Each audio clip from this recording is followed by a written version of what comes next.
Hi there, I'm April and thanks for hanging out today. So today I'm just going to give you a little update on our camper situation. So back the last time I put out a video for this channel, I had talked about that we had made an offer, or my husband was going to make an offer on RV. It was like a mini Winnie, and it was a drive-in motorhome. Did in fact make the offer. They accepted the offer. So we were pretty excited. We had already been down to Massachusetts. Like, we went down once and we looked at it and we went right through it. But at the time, we didn't really think that we were going to get that one because we thought by looking around, we were going to find all kinds of them. I had told you that story. Then what happened is we decided, yes, let's go for that. My husband made the offer. They accepted the offer. And then we decided, let's just go back and really look at it one more time before we actually buy it. So we drove all the way back down to Worcester. And we said we wanted to take it for a test drive because we hadn't got quite that far with the test drive. So here's what happened. I was trying to listen to my gut, right? Like, that is what I always say. Listen to your gut, listen to your gut. Remember I told you that story in my last video too. My sister-in-law had said that too, like, something wasn't right with the one in New York. Okay, long story short, I always have this problem when buying something. I just don't want it to smell musty or moldy. I'm really a stickler on smells. I just don't like that smell. It really just bothers me. So I'm always afraid, like when we were talking about going far away to look at motorhomes, what if we get all the way there and it smells like must or it smells moldy? And how is somebody going to describe that? That to one person, that's not even they wouldn't even maybe notice it. To another, it might be terrible. So that's what was really kind of stressing me out too a little bit. Was I don't want to travel to go look for them, so let's just go with this. It didn't smell musty. We'd already been in it, and we knew that. We get down to Worcester, and we go for the ride in it. And we're like loving it. We're like, yep, definitely. Yeah, we really love this. This is great. Knowing that they're not readily available, so we can't be too choosy, right? My husband, so he's driving. He did the driving for the test drive, and we were in the cities, so it was lots of traffic. So that kind of stunk. We didn't really know where we were, so we didn't want to get on a highway. So we're taking it for a test drive, and then all of a sudden, we roll the windows down. And all of a sudden, we got this overwhelming smell. It was instant. My husband goes, "Do you smell that?" I'm like, "Yeah, that's weird. It smells like a sweet, old, musty perfume." That's the only way I can really describe it. It stunk so bad. So we're like, okay, put the windows up. We put the windows up. The smell went away. So the motorhome itself did not smell like that. Roll the windows down again. The smell just circulated right back through the Winnebago again. We're like, what is it? Well, there was one spot in this motorhome that had a soft spot, right? And we thought, well, maybe it was that little soft spot. So it wasn't anything that was new. It wasn't like a new the wall did a little curve just up in one little area. It wasn't anything major. It wasn't. We knew that going into it that we would spend the money and we would get that fixed. Anyway, my husband and I both agreed it's fine. We're going to get that one spot fixed. It's not going to be a big deal. And that smell is not inside of the whole motorhome. It's just when we roll the windows down, for some reason it's circulating. It was just an RV store we were buying it off that only sold RV parts. They don't sell motorhomes. They just do it on consignment. I had explained that in the last video. So now we're back there. We both agree, yep, we're going to do this. We're going to put money down. We're all set. When we got back, my husband went over, was gabbing with the gentleman that owns the place and his son. And his son, I asked him about that smell. And I had him come into the motorhome, and he says, yeah, I smell it too. And now I start getting scared. I'm feeling that real uneasy feeling. He smells it too. He thought it smelled a little bit musty. Remember, the musty smell is one smell I will not use. I mean, I just won't buy it if it's musty. For some reason, I kept thinking, no, I'm going to get it. Let's just do it. It's fine. My husband gets out. He's gabbing. They go up on the roof and look at the roof. And for some weird reason, my husband didn't go up on the roof. He was so mad at himself. But I'll come to that in a second. So we show the sun the soft spot. Remember, it's not soft. It's something that had been through time. They must have fixed it. The sun went up on the roof, said, yeah, it looked like they had patched it up there. It was fine. Not a big deal. It looked like it had already been fixed. So the damage was already done. It didn't feel wet, but it felt really bumpy. So then my husband is standing out there. They're talking. And we're ready to make this deal. I'm back in the motorhome, and all of a sudden, I just get this overwhelming feeling like, oh my gosh, I don't want this. I think that might be a musty, moldy smell.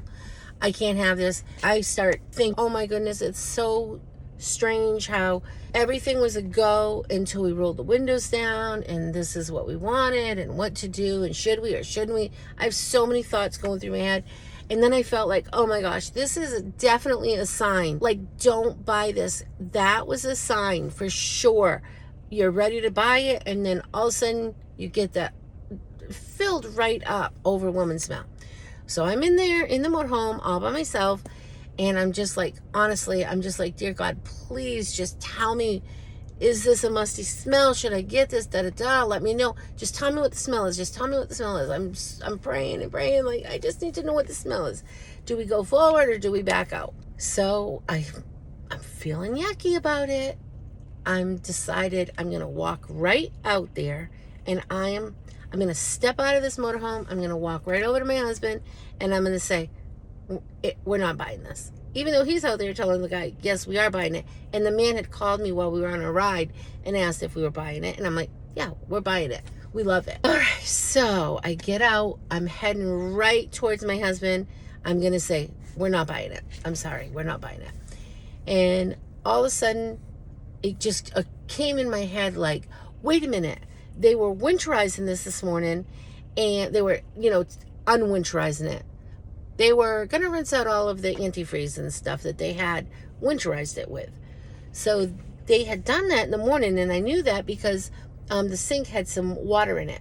They were draining the pipes of the antifreeze. So I'm like, all of a sudden, it just came right in my head. I just been praying, like, please let me, just tell me what am I supposed to do here? I'm on, like, I don't know what to do. And all of a sudden, I'm like, oh, it was antifreeze. So, everybody looks at me like, what? So I'm like, oh, that smell, it was antifreeze. Okay. Oh, that makes sense. That makes total sense, because antifreeze, I think, has a sweet smell to it, like grate it. Well, I tried to convince myself of that. I felt really confident now. And the man, the owner of the company, he's like, I don't know, does antifreeze have a smell to it? And then I start getting second guessing myself again now, and I'm like, oh yeah, it's definitely just antifreeze. We put money down. Remember now, well, what happened when we first had got there? Once my husband called and told them that we wanted it, they were just really holding it for us with nothing down. They were just saying, yep, it's yours. They've agreed to your price. And that must have went on for like a week, right? So we're like, okay, we're going to put money down. We're all set. And then we leave. And we weren't gone, but, 10 minutes. And my husband's like, oh, I wish I would have went up on the roof. Why didn't I go up on the roof? They told me, this is him talking. He said that they told him that the roof was rubber. Well, every single video we'd ever watched on the Mini Winnie, the roof is fiberglass. So we're like, wait, why did they say it was rubber when it's supposed to be fiberglass? So that starts making you feel really awful inside. So he's upset. They said, yes, it definitely had been patched up there, but he didn't go up. And he's one that always, he wants to really inspect things. Just didn't know why he didn't do that. He didn't know why he didn't do that. So when I'm like, oh, I'm getting scared, I'm scared, I don't like that smell. What if we buy this and we've got this smell and da da da. I'm like, I don't want it. I mean, it really literally was that fast. That was on a Saturday and they closed early on that day. So now it was too late by the time we both agreed we don't want this. But we just put money down. We put $500 down. We're going to lose the $500. I mean, this really stinks because within minutes, we knew it. We're getting ready to close and blah, blah, blah. So we're like, okay, we're going to call first thing when they open. It was a Saturday. We called first thing on Monday morning. He called and told them we don't want it. So they said that they would give us back our deposit. So we're like, oh, good. But at this point, honestly, we kind of didn't care. It's really hard to say, but we were like, we cannot buy this. This is just now too many things that we're not feeling confident about. So what happens is we start talking. Do we even want to Winnebago? Are we really ready for this in our life? Are we at a point where we can just go traveling? We're not. We started really talking. My husband and I sometimes, we're both Pisces, and not that I'm big into the signs, but I know we're both dreamers and we both just dream a lot and we're kind of like just dreamers. I don't know. So I think we got caught up. We've been saying we wanted this for years, but not aggressively. Every couple years, we do go a little aggressive with it. I'll start taking pictures and I'll be visualizing it like, oh yeah, we're getting a mini Winnie. That's what I've always just called it, a mini Winnie. And that we want to go cross country, and yeah, we're going to go cross country at our age now once, right? Because we're not retired. We don't have freedom to just take off. I work, he works. We can't just go cross country whenever we want. So then we started thinking realistically, how often are we going to go? Where are we going to go? When we go out to visit, we'll go cross country once. Can we just drive? I have a minivan. Why can't we just drive that? Pull the motorcycles behind us or something like that. So then we're like, okay, we're not real big motel people, but we do stay at motels. I mean, but we're not like, oh, we love motels so much. I'd rather bring my home with me, So anyways, we just started talking. It was like, okay, when we do go across, we can just take the van. We can stay at motels. We're going to go cross country at this age at one time. So it's really, we'll take a few weeks and take vacation time and just do that. All right, now we've convinced each other, like, yeah, we don't need this great big Winnebago. We don't need, it's a lot of money. And we have to work that much harder to have that. And both of us don't want to work that hard. You know what I mean? Like, we're kind of just getting at the age where we're just trying to, settle down a little bit here. Enjoy what we have. So, okay. Long story short, I can't do a long story short. I tell you that every time. We're looking at pull behinds again. We're like, we're just going to do in-state. The kids want to go do in-state. The kids are going to be with us most of the time, and the grandkids. So let's go back to thinking about pull behind. All right, we start looking at pull behinds on, Marketplace and I don't know, on all these RV sites and stuff. Now remember, I wanted bunks, I wanted a new table, blah blah. Honestly, when we started this, I didn't know what a bunk house was because everybody was saying theirs had bunks, but they wanted a bunk house, and we're like, they said they had outgrew the one with bunks, but they wanted the bunkhouse. It didn't make any sense to my husband or I what that meant. All right, we are looking. There's this one particular one we decide I call on. I'm like, hey, can we come look at this tonight?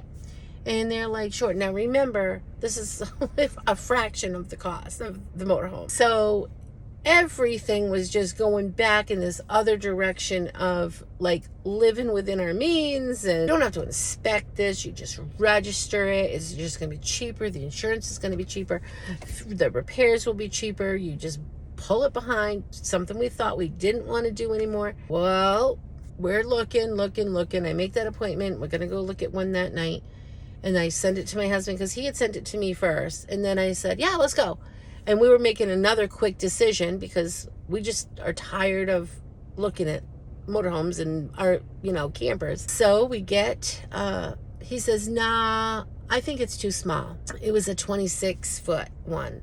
But it had everything that I wanted, except the bunks it was just squishy, because the one we're used to is a 31-foot, our camper that we do have, that we use as a bunkhouse. And I don't want to move that one. It's getting old. It's in great shape, but it's just getting old. And it's just, we've got it, and we can stay in that in the summer at my home. It just works perfectly. I don't want to move it. All right.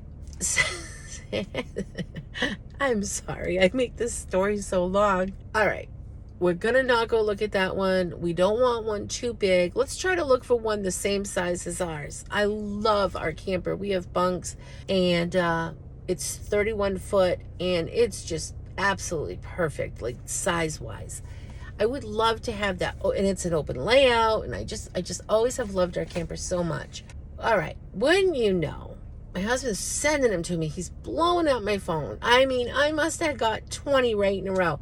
I'm looking, and I can go really fast, like, no. I didn't like, now, if you remember my other story, I think I said I wanted the outside kitchen, and I wanted the bunk beds, and I wanted the table.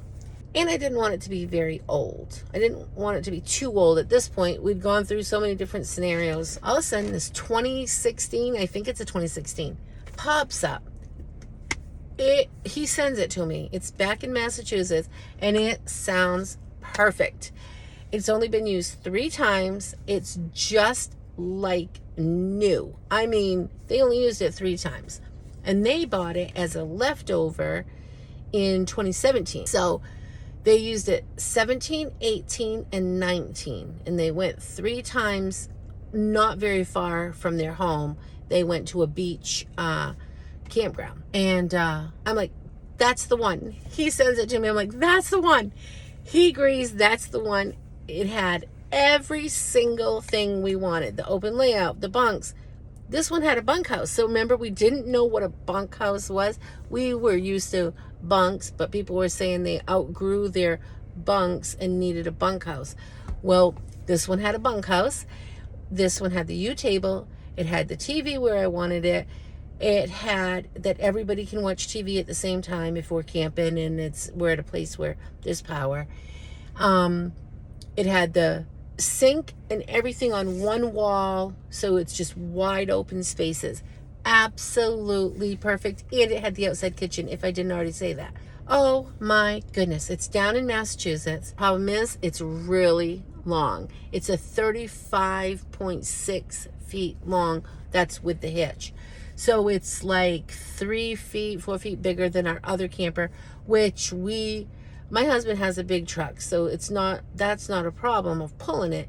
But the problem is, he's just going to always have to set it up for us, because it's way too big that I'll be able to take, and I could get there, but it's just, I'm afraid if I had to back up, I might, do some jackknifing.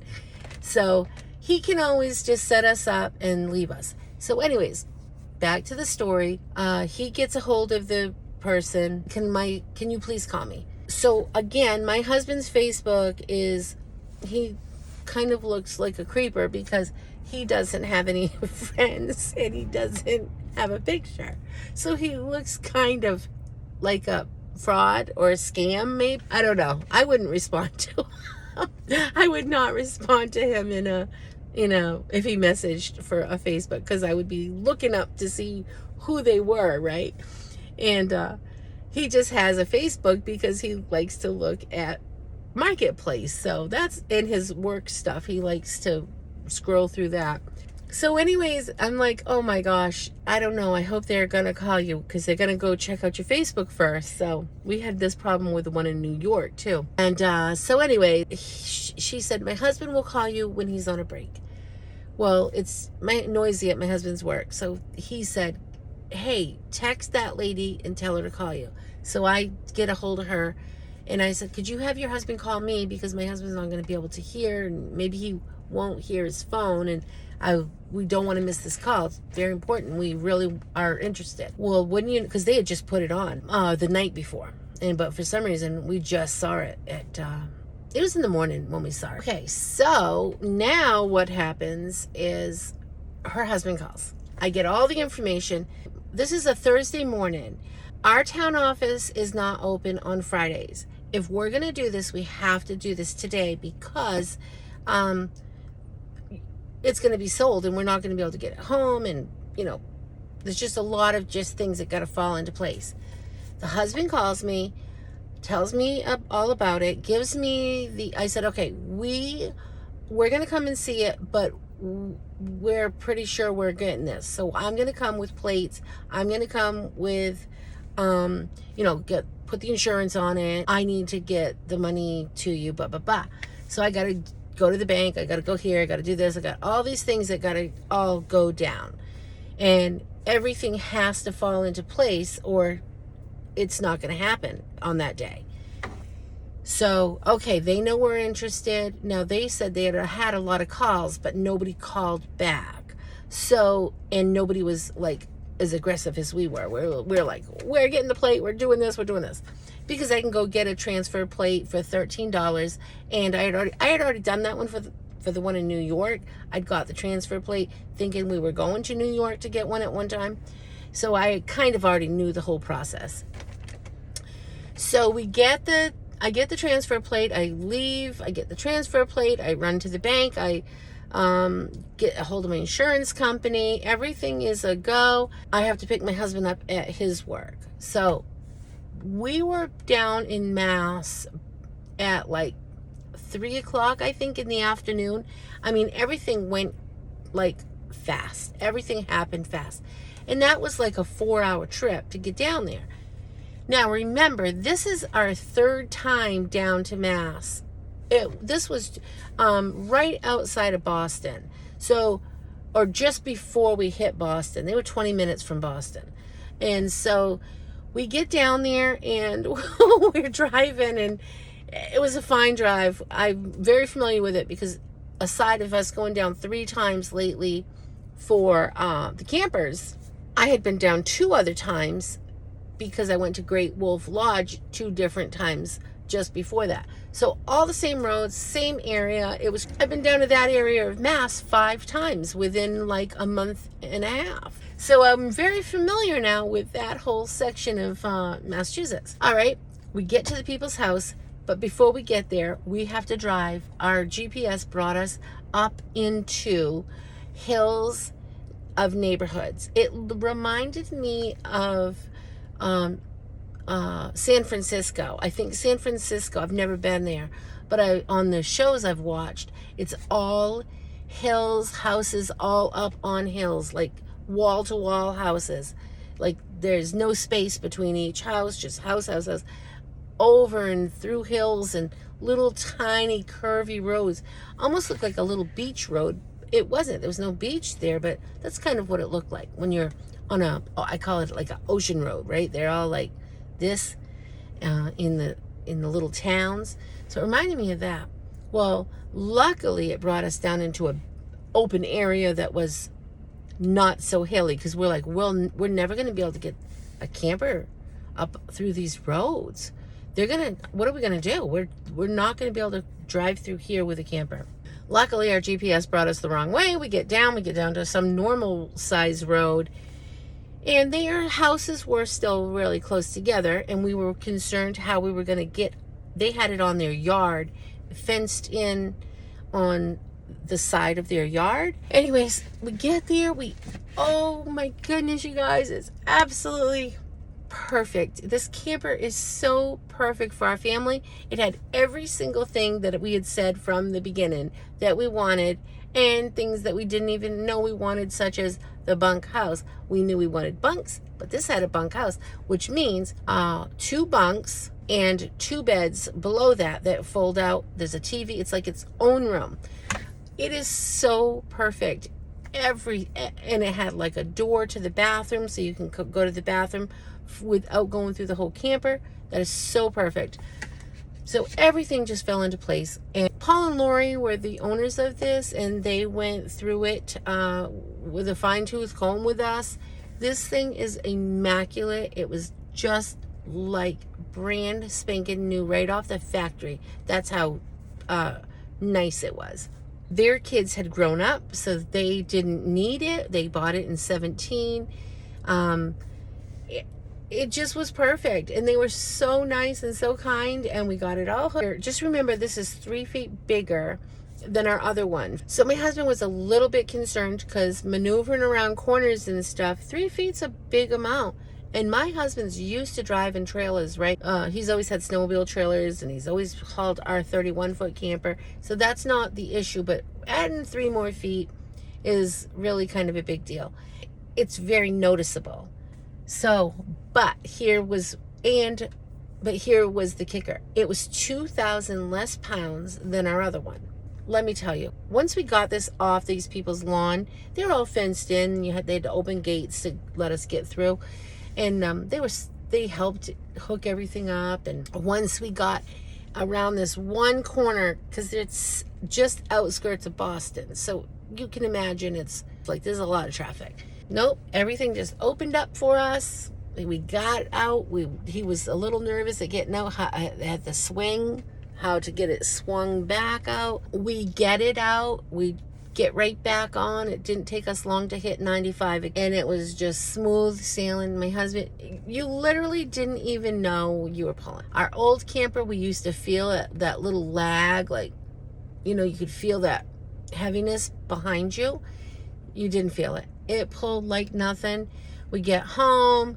We just don't have a great place to park it. When we built our house and stuff, we didn't leave our backyard open enough it's a great place back there to park stuff. But now to get between the house and the garage, yeah, he can bring it down back, but we've got a pretty good bank in, and we have brought our other camper back there before and set it up back there. But it's just hard to get in and out and hard to maneuver.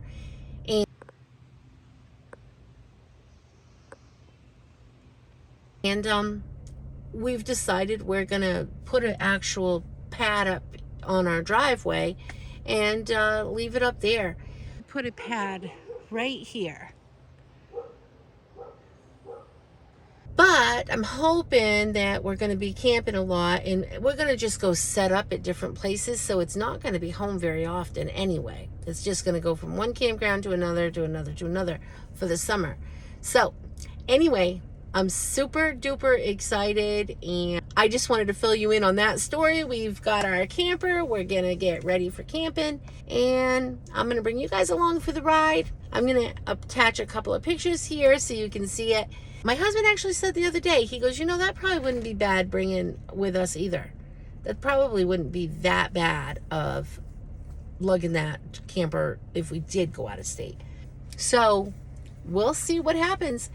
So that's the deal with the camper. So now we can check that right off our list and on to the next thing. I'm glad that the camper shopping is over, and I'm so happy we didn't end up with the motorhome at this time. Doesn't mean we don't want one still, because it sure would be fun, but we're just not. We joke and we're like, we're not those people yet. We can't quite do that until we have a little more time to just go. So everything's worked out perfectly.